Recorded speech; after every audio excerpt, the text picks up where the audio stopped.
Assalamualaikum warahmatullahi wabarakatuh. Perkenalkan, nama saya Takwir Al-Kadri, moderator dari kelompok 7. Di sini saya dan teman-teman akan mempresentasikan tugas dari mata kuliah Ilmu Dasar Penyakit Umum yang berjudul Sistem Respirasi.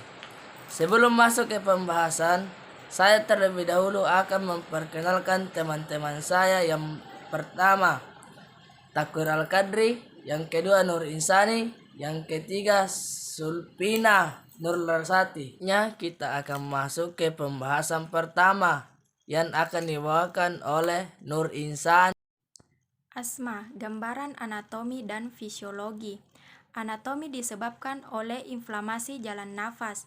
Jalan nafas ini berupa saluran kecil yang disebut bronkus, yang membawa udara masuk dan keluar pada paru-paru. Pada asma, bronkus akan mengalami inflamasi dan lebih sensitif dibandingkan bronkus normal.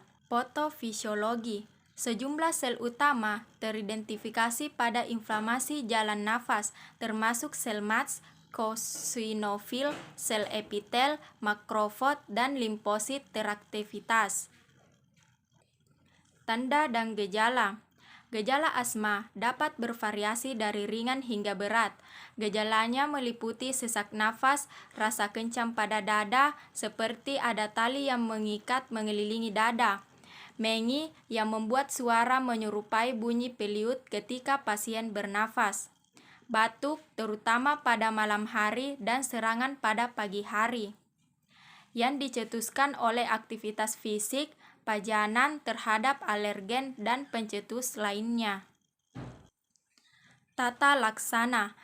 Tata laksana yang tersedia untuk asma bersifat efektif untuk sebagian besar orang dan harus dapat membuat mereka untuk bebas dari gejala.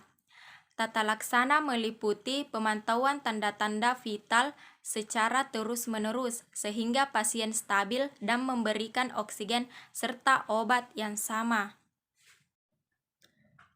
Bronkitis kronis, gambaran anatomi dan fisiologi. Saluran pernafasan bagian atas terdiri dari mulut atau kavitas ori, hidung atau kavitas nasi, faring, dan laring. Bronkus merupakan jalan napas utama di paru, yaitu bercabang pada setiap sisi batang tenggorokan atau trankea. Rongga hidung atau bisa disebut juga cavitas nasi juga dilapisi dengan membran mucus yang tersusun dari epitel kolumnar, bersilia beringkat semu yang mengandung jejaringan kapiter dan suplai sel Goblet yang menyereksi mucus dalam jumlah banyak. Patofisiologi. Sel yang melapisi jalan nafas dalam paru normalnya menghasilkan mucus sebagai bagian dari mekanisme pertahanan tubuh melawan bakteri, virus, dan partikel asin lainnya. Tanda dan gejala.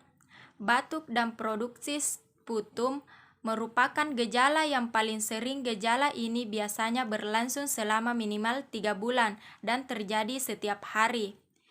Intensitas batuk serta jumlah frekuensi produksi sputum bervariasi antara pasien.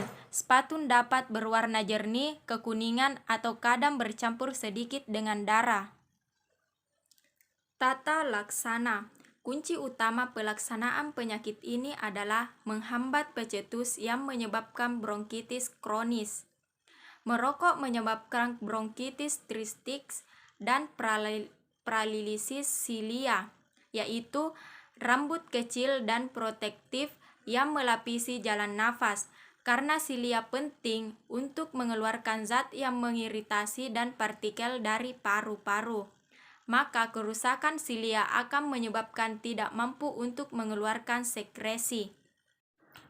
Selanjutnya pembahasan kedua yang akan dibawakan oleh Sulpina Nur Larasati. Emboli paru, gambaran anatomi dan fisiologi.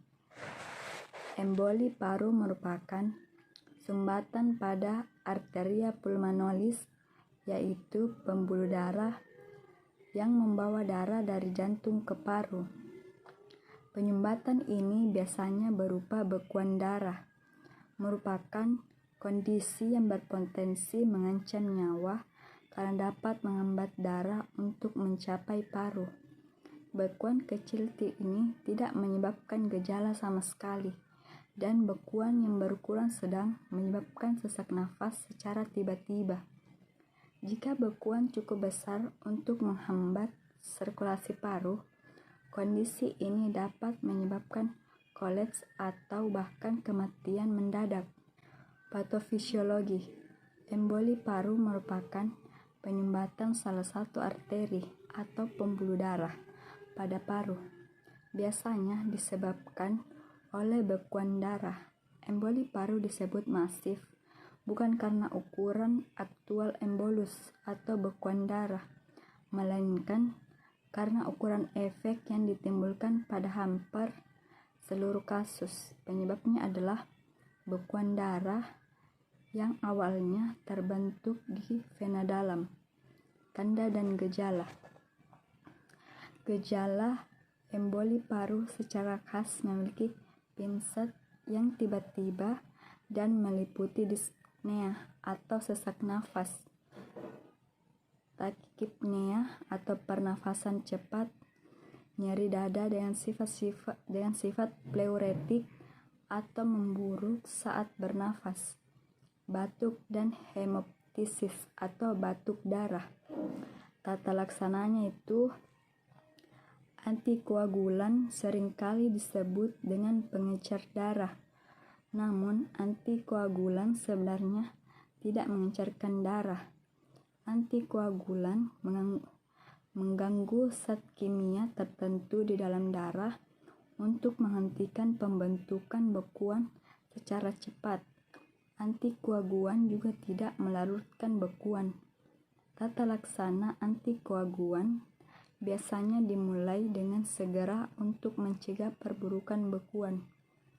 Ketika menunggu hasil tes, antikoagulan utama yang digunakan untuk menatalaksanakan emboli paru adalah heparin dengan berat molekul rendah dan warfarin.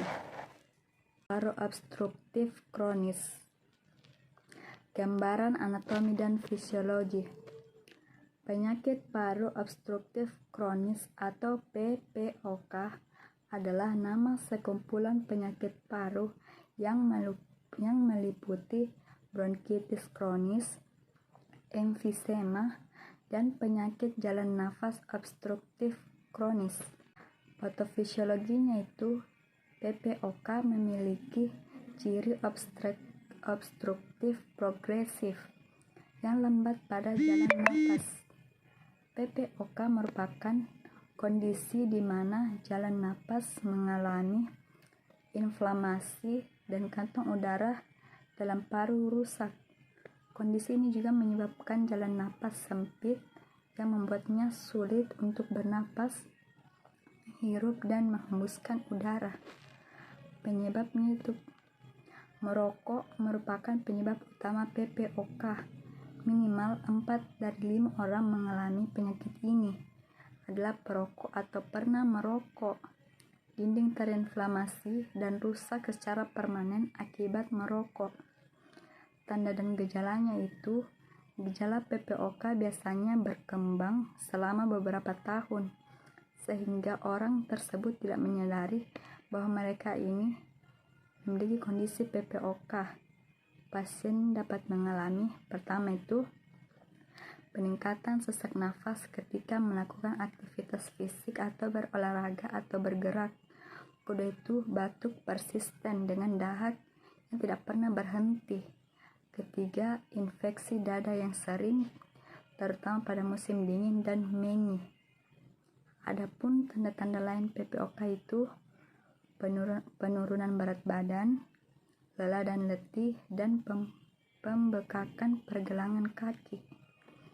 Tata laksananya itu, PPOK tidak dapat disembuhkan, tetapi tata laksana dapat membantu memperlambat perkembangan kondisi dan mengurangi gejala. Cara paling baik untuk mencegah PPOK memburuk dengan cepat adalah berhenti merokok dan menghindari kerusakan lebih lanjut pada paru. Terdapat juga obat-obatan yang dapat membantu memperbaiki gejala PPOK. Pengidap PPOK dapat diresepkan inhaler kerja pendek atau kerja panjang.